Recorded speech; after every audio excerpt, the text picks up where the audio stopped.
We have played 1 hour of Pokémon Legends Z-A, and now I'm going to tell you all about what I've played, what changes have been made to the formula, and what you should expect from the first Pokémon game on Nintendo Switch 2. Pokémon is, and has been for a while now, a legacy franchise. Next year the series will turn 30, and while the roster of Pokémon has exploded over 1,000, from a mechanical perspective, the latest twin entries of Pokémon Scarlet and Violet share a lot of the DNA from Red and Green. That's why when Pokémon Legends Arceus was first revealed, fans were so excited by the game's total departure from tradition. Many had worried that the game, which saw players travel back in time to a historical Pokémon region, would be a one-off. However, in 2024, the Pokémon Company announced that Legends would return, this time set in Lumiose City, which debuted in the 3DS titles Pokémon X and Y. Pokémon Legends Z-A is out next month on Nintendo Switch and Nintendo Switch 2, and ahead of the game's final release, we had a chance to play an hour of the game, including the first hands-on with the game's Wild Zones, the Z-A Royale, and another Rogue Mega Pokémon battle. So first off, the Wild Zones. In Legends Z-A, Wild Zones are areas of Lumiose City where players can battle against and catch wild Pokémon.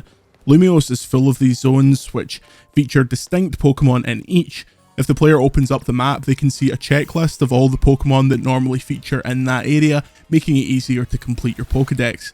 Catching Pokémon operates in the same way that it did for Legends Arceus. Players can sneak up on Pokémon to have a better chance of catching them. This is indicated by a small icon next to the Pokémon's name while you're in stealth, or they can battle them in order to weaken them.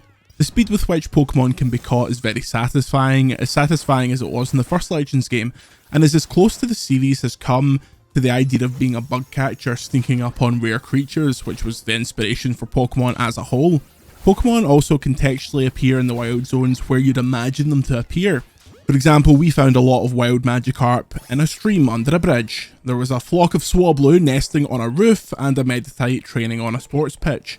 It feels like a much more realised world. The Pokémon feel contextually appropriate rather than just being dished out randomly around the world. They are there in the world in a way that makes sense. The catchable Pokémon in each area aren't the only Pokémon you'll encounter, however, as Alpha Pokémon make a return from the first Legends game. These powerful, glowing red-eyed Pokémon are found throughout the wild zones and must be defeated before the player can attempt to catch them. Some of these make contextual sense, like the Alpha Houndoom that we encountered, which was guarding a pack of Houndour. Others appear as a tough, random challenge for trainers to test their skill. So in the demo area, there was a quiet area towards the back of the wild zone where you could climb up a ladder, and on top of the ladder there was a rooftop. On top of that rooftop was an Alpha Pikachu who was around level 42, mid-40s, and we had a team full of mid-20s Pokemon. What we currently don't know is how different these wild areas will be from one another, and how many there will be in the game. It's very unlikely that they'll all be city streets, but it's understandable to worry about the locked setting of Lumiose City causing some repetition. The city rooftops have been shown in a lot of pre-release material and featured in our demo, so there's certainly going to be some verticality to the zones. Similarly, a river that runs through Lumiose could be seen on the other side of our wild zone. While not present in our demo, screenshots have been released from the Pokémon Company showing off a catacomb-like area, which suggests there will be more to Lumiose City than has been shown off so far. The city also seems absolutely massive from the quick glimpse of the map that we got during our demo, so we're not particularly concerned about the size of the game. Whether or not we'll ever leave Lumiose, that's yet to be seen. The second part of our demo was focused on the Z-A Royale, the game's main trainer battle mechanic. During Z-A Royale, the player moves around the battle zone and takes on other trainers. Doing so will give them points towards promotion in the Z-A Royale. This is where we got our best look at the game's brand new active battle system. For the first time in a mainline Pokemon game, the battles in Legends Z-A aren't turn-based. Pokemon and trainers move around independently, and moves are contextual to where the battle is taking place. For example, if a Pokemon, say Pikachu, attempts to use Iron Tail and the other Pokemon is too far away, it will fail to connect. This means that as well as keeping track of your own Pokemon's health and strategizing what you plan to do next, you have to be moving around and dodging in order to succeed. This battle system is the closest that a Pokemon game has ever come to recreating the action of the anime series. Battling in Z-A will take a lot of getting used to. During our promotion battle, which saw us taking on a trainer in an enclosed area, it worked perfectly. However, in the open world we ran into some problems. Pokemon would get stuck on geometry, and moves that seemed like they should guarantee to hit didn't.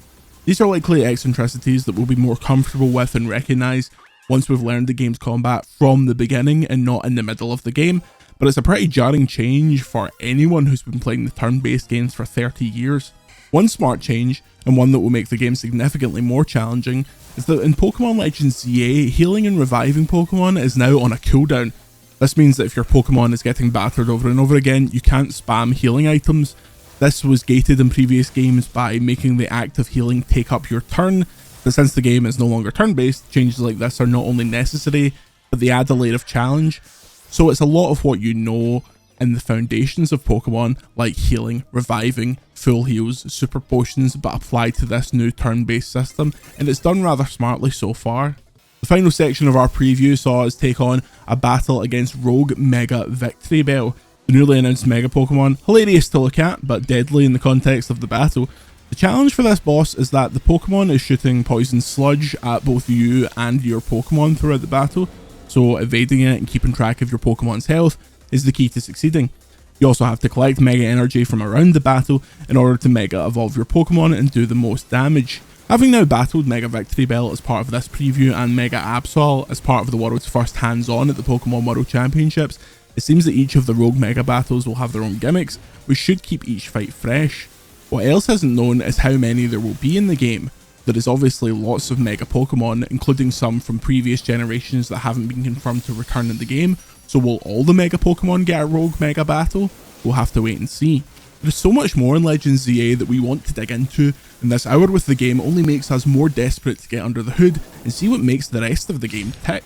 Will the wild zones feel repetitive, or will each be varied enough and filled with enough different Pokemon that will make filling up the Pokédex as much fun as it was in the first Legends game? Will the new battle system make sense when contextualized through the game's early missions, or will some fans struggle to adapt to the change? And what of the Rogue Mega battles? What are the rest of the gimmicks that are left to be discovered?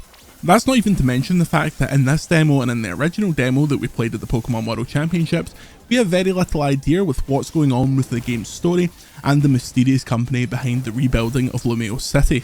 When a new traditional Pokemon RPG is released, fans typically know what they're getting into. Sure, there will be new Pokemon to surprise them and perhaps the gym formula will change a bit, but it won't blow their mind particularly. The most exciting thing about Pokémon Legends Z-A is that we have absolutely no idea what's left to discover in the final game, and we can't wait to find out. Pokémon Legends Z-A releases on Nintendo Switch and Nintendo Switch 2 next month. VGC is supported by Patreon. Check out patreon.com/videogameschronicle for more podcasts, ad-free browsing, and extra content. Thank you for your support.